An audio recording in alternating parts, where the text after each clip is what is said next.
안녕하십니까.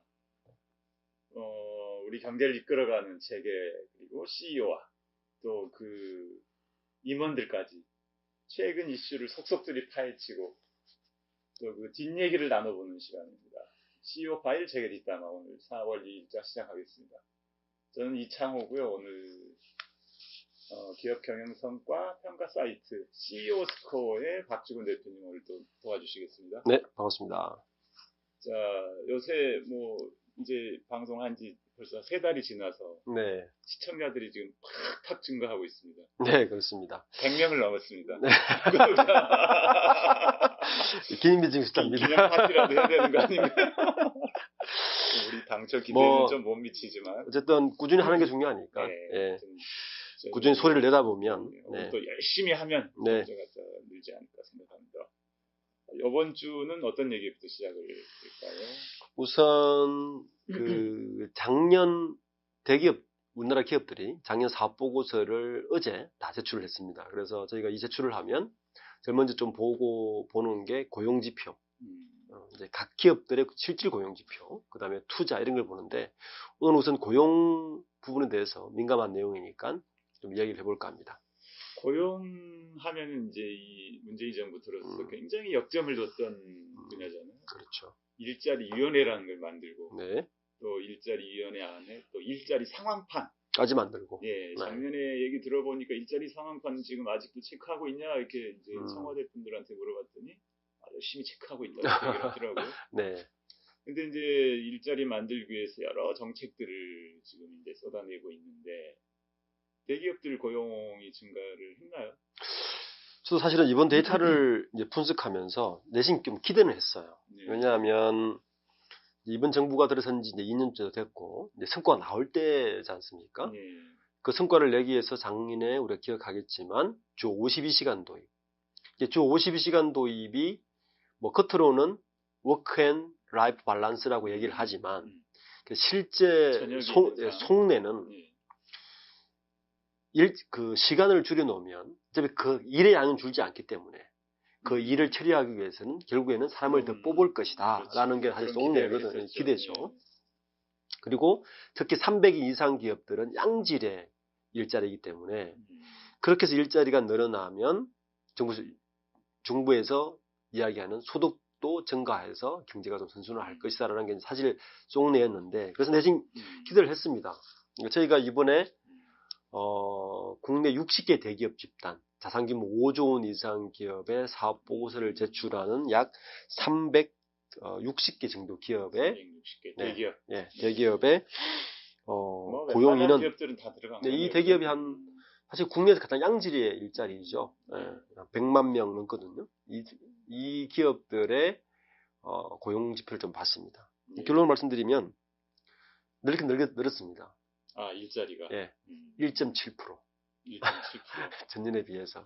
그래서 그러니까 작년이라 하면 18년 말인가요? 18년 기준이죠. 그러니까 17년 12월부터 18년 1년 동안에 고용 실제 그 일하는 사람 늘어나는 거는 1.7%인데 이것도 이 상지표를 보면 정규직 지표가 따라 나오고요. 예. 기간이 있는 우리가 소위 말하는 기간제 근로자가 따라 나오는데 합쳐서 1.7%인데 정규직이 18,000명 느는 동안에 15,000명 느는 동안에 기간제가 3,500명 늘었어요. 그러니까 증가율로 보면 기간제가 13% 늘었기 때문에 실제는 기간제가 더 많이 는 거죠. 증가율로 보면. 그래서 썩 고용의 질도 개선된 것 같지는 않다.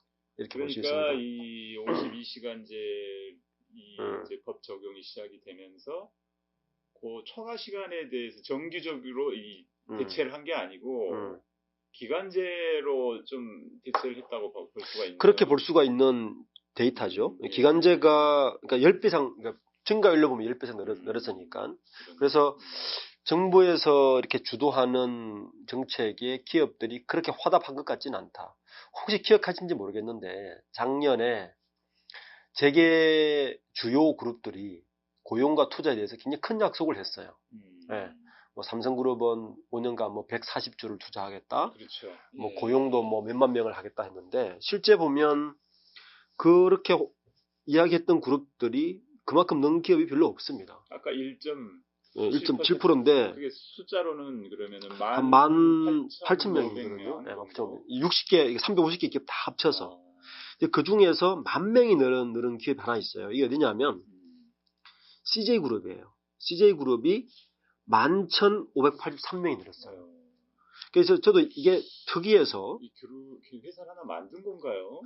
이게 뭐냐 하면 유통기업이지 않습니까? 예. CJ 대한통운도 있고 유통기업들이 비정규직화를 정규직화를 시킨 거예요.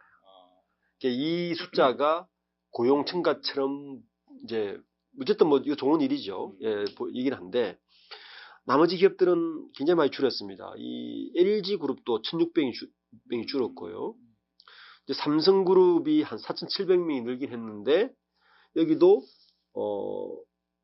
기간제까지 포함해서 이 숫자거든요. 그러니까 실제 고용실은 그렇게 많이 증가했다고 볼 수는 없는 숫자지 않을까라는 지금 생각합니다. 이제 작년부터 주 52시간 근로제 근무제가 이제 도입이 돼서 요번 이제 4월이니까 어제부터는 이제 강제 시행이 되는 거죠.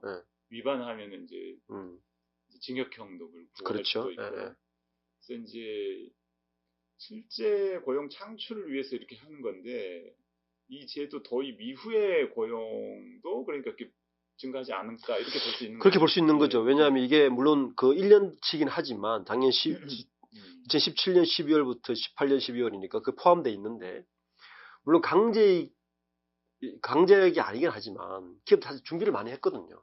언론에서 그렇게 많이 떠들었고 주 52시간 때문에 뭐 대응을 상당히 바쁘게 했습니다. 했는데 불구하고 실질 고용은 그렇게 증가세를 보이지 않았다고 볼 수 있는 거죠. 네. 업종별로는 어떻게 좀 나눠서 볼 수가 있나요? 실제 이제 그 고용 증가의 이 증감이 가장 진폭이 심한 업종들이 유통 쪽이거든요. 서비스 쪽이거든요. 유통을 보면 어느 업종이 많이 신세계 그룹 같은 경우가 대표적 유통업체 롯데하고 롯데를 보면 겨우 100명 늘었습니다. 100명. 예, 예. 0.2%. 그리고 신세계가 대표적 유통기업인데 신세계 그룹도 신세계는 오히려 줄었어요. 1,400명. 확실한 거죠. 예, 줄었습니다. 줄었고 그다음 또 현대백화점도 대표적인 또 유통기업 아닙니까? 서비스 쪽인데 현대백화점 그룹만 1,400명 늘었는데 요거는 인수 효과가 있습니다. 인수합병. 당연히 한 2개 기업을 큰 기업을 인수했기 때문에 있어서 실제 유통 쪽에도 고용 늘지 않았다. 반면에 그 중공업 쪽 조선소 이쪽은 여전히 아직도 구조조정 중이다. 대표적으로 현대중공업이 작년에 2,500명이 줄었습니다. 여기는 뭐 그 주 52시간 근무제 이런 거 상관없네요. 이제 구조조정을 하느라 정신이 없는 거네요. 이게 중화학 쪽이 많이 줄다 보시는 게 효성도 효성그룹도 화학 쪽인데 한 900명 줄었고요. OCI도 화학 쪽인데 이쪽도 520명 줄었으니까 실제적으로 업황이 좋지 않은 거는 확실히 중기 표시가 나오고 그다음에 고용을 빨리 증가시킬 수 있는 유통 쪽도 늘지 않았다 이렇게 볼 수 있는 거죠. 자 그룹별로도 다 살펴본 거죠 지금. 네네. 자 그러면은 기업별로는 고용을 가장 많이 늘린 기업이나 아니면은 많이 줄인 기업이나 좀 특징적인 데가 좀 있나요? 일단 그 늘린 기업을 보면 아까 CJ그룹을 이야기했지만 CJCGV가 5,700명이 늘었어요. 이거는 인수합병 효과도 있고 또 비정규직화, 정규직화 효과 확실히 든 것 같고요. 이게 왜냐하면 5,700명 중에서 대부분이 정규직입니다. 그러니까 기간제가 없어요. 그리고 이제 삼성전자가 영화들을 많이 봐서 그런 거예요. 이게 아마 서비스 쪽에 있는 인원들을 많이 대폭 늘렸고 그리고 계열 회사들을 좀 이렇게 합병하고 뭐 그런 효과가 있는 것 같아요. 이 삼성전자도 한 3,200명 늘었습니다. 삼성전자는 뭐 워낙 이것도 작년에 우리가 알지만 삼성전자가 워낙 호황이었잖아요. 삼성전자 아마 상사 일의 최대 호황이었을 것 같은데 올해는 지금 반도체 가격이 안 좋으니까 호황에 비하면은 좀 는 것 같지 않다. 여전히 사실 반도체 라인이라는 게 매출만큼 고용이 늘지가 않아요. 그렇죠. 다 기계화. 다 이렇게 뭐 인프라 사업이기 때문에 이게 삼성전자가 늘 수 있는 건 유일하게 이제 스마트폰 쪽 공장 인력인데 그건 다 베트남에 가 있잖아. 아, 전 베트남 가 있고 TV 쪽도 상당 위주가 돼 있고 그래서 그렇게 그 호황에 대해서 늘지가 않는다. 반대로 하이닉스 같은 경우도 작년에 2,500명 열렸어요. 그러니까 지금도 그 공장을 새로 짓고 있지 않습니까? 그 예. 신규 공장 짓는 효과. 이 인원 중에 아마 상당 부분은 검사 인원이 많을 거예요. 뭐 그래서 그쪽이 늘었을 거고 반대로 이제 확 준 곳을 보면 효성이 7,000명이 줄었어요. 효성이 이건 뭐 이러 이 좀 효성이 이제 좀 분할하고 이런 게 효과가 좀 있을 거고 LG 그룹의 두 개 회사 전자 빼고 이노텍하고 LG 디스플레이가 3,000명, 2,800명 줄였어요. 이게 굉장히 큰 그리고 작년에 말이 많았던 삼성 바이오로직스 있지 않습니까? 예. 바이오로직스도 1,900명 줄었습니다. 주로 그러니까 이 고용이 이제 주 52시간 이제 도입이 됐음에도 불구하고 고용이 미치는 영향은 이 실제 이 제도 도입보다는 기업의 분할이나 합병 이런 효과가 훨씬 크고 구조 조정에 맞아요. 대한 효과가 좀 많이 아직까지는 작용하고 있는 걸로 봐야 되겠네요. 그러니까 제가 매년 느끼는 거지만 뭐 정부가 새로 바뀌고 정부에서 기업한테 이렇게 좀 요구를 하면 기업들은 마지못해 사실 고용 약속은 하지만 이 데이터를 뽑아보면 실제 고용 효과가 많은 것 같지는 않습니다. 이게 참 안타까운 부분이에요. 그렇다면은 올해 이제 대기업들 고용은 좀 어떻게 전망을 할 수 있을까요? 저는 이게 올해도 지금 법적으로 지금 의무적으로 이제 주 52시간제가 시행이 되고 있는데 조금 시차를 두고 이제 작년에 시작을 했으니까 올해 이후로 좀 효과가 나타날 수도 있지 않을까요? 그러니까 저는 법 적용을 강제가 되긴 했지만 작년 수준일 것이다. 두 가지 이유인데 첫 번째는 업황이 안 좋다. 굉장히 안 좋다. 그리고 점점 더 기업들이 그 지금 노동 정책 자체가 굉장히 그 유연성이 없지 않습니까? 기업들이 신규로 뽑기를 굉장히 두려워합니다. 이 노동 유연성이 적기 때문에 뽑으면 내보낼 수가 없는 뭐 이런 상황이기 때문에 그래서 아마 기업들이 정부에서 막 뭐라 그러면 생색은 내겠지만 실질적 고용은 저는 늘지 않을 것이다. 그렇게 봅니다. 노동 유연성 이런 게 아직까지는 대기업들이 사람을 저는 급선무라 봐요.